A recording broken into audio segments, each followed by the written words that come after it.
Knowledge management. Knowledge is lifeblood of any enterprises. There are different types of managing knowledge in the world practice. European type, based on the importance of explicit knowledge.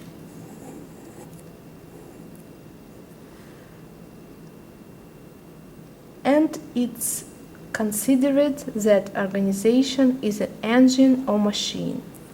An Asian type, based on the importance of tacit knowledge, and organization is an living system. Besides on these concepts of managing knowledge, it will be presented a comprehensive and integrated discourse of the various issues and perspectives of knowledge management. Knowledge management has the multidisciplinary nature.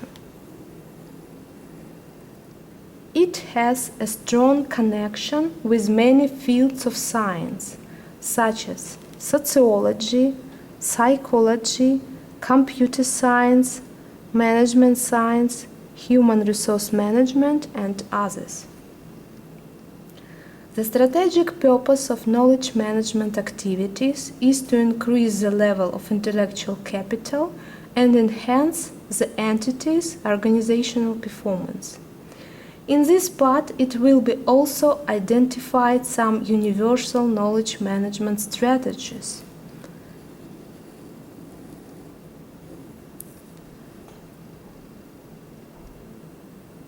Which is necessary for managing knowledge in profit and non-profit organizations. There are also several knowledge management tools. Tools for organizing, capturing, evaluating, sharing, storing, presenting knowledge. There are important questions. How helpful can knowledge management be? The answer can be found only in practical world and in practical cases. There are some case studies based on the practical situations in some famous companies, which demonstrate several knowledge management projects, which bring profits for the organizations. The first and most successful knowledge management project was Eureka project. In Xerox company, which has annual savings total $10 million. It will be also presented the most admired knowledge enterprises study, which investigates organizations for their abilities to deliver superior performance, provide researchers with a clear picture of the area of innovation and product development of the business.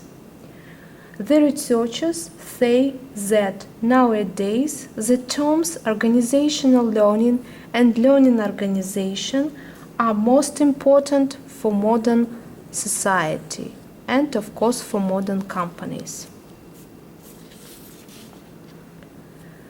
Knowledge management exists at the level of practical process, and learning organization exists at a higher level of abstraction.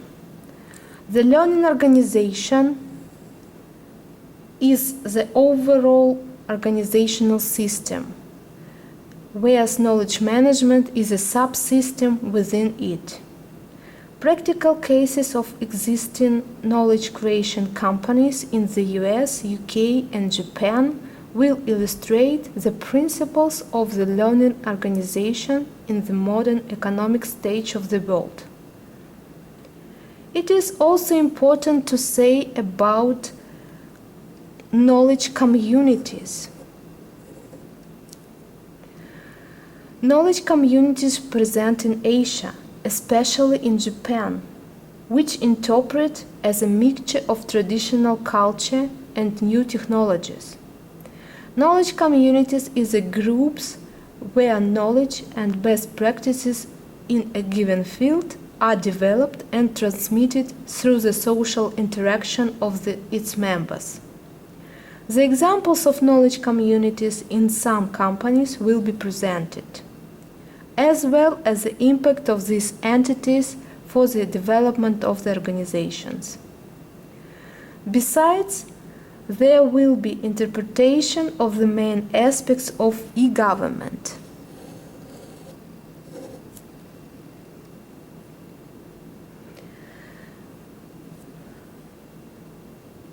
The main aspects of e-government development in these countries and outlining the problems and perspectives of its future development.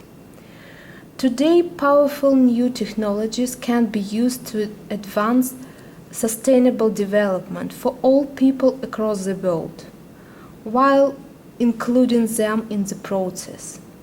In particular, e-government can be an engine of development.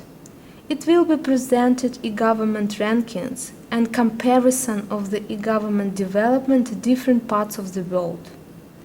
On the basis of this information, it will be appropriate to construct the whole view of the present and future development of knowledge-based economies in different countries worldwide. And macro.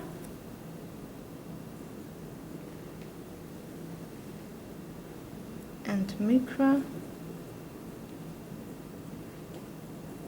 knowledge-based economy.